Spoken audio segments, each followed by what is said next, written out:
महेश जाई किलोरा कौने जात के लभरे हाउ बोला कैसे लो भैलू सब राज अपन खोला। कौने जात के लभरे हाउ बोला कैसे लो भैलू सब राज अपन खोला। सुने ला कान हमार तर से लुलिया, सुने ला कान हमार तर से लुलिया।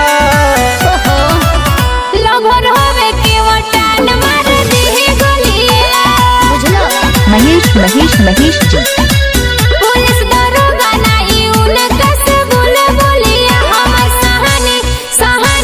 सहानी जी के घरे सुजाई डोलिया। लवर हवे के वटान मार दी गोलिया। महेश साहू किलोरा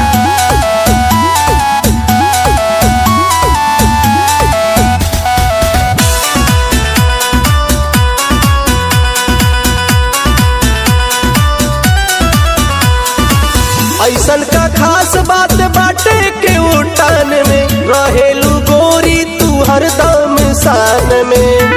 हर कहे दे रहा कन्हवा पे गमछा हाथवा में बंदूक रहेला। उनका के देखिए के दादा सभे डरेला। नोटिया से भर देई तोहर झोलिया, नोटिया से भर देई तोहर झोलिया। लवर हवे के वटान मार दी गोलिया। बुझलो पुलिस दरोगा नहीं उनका से बोले बोलिया। हमर सहानी जी के घरे सुजाई डोलिया। लवर हवे के वटान मार दी गोलिया। डीजे महेश साहनी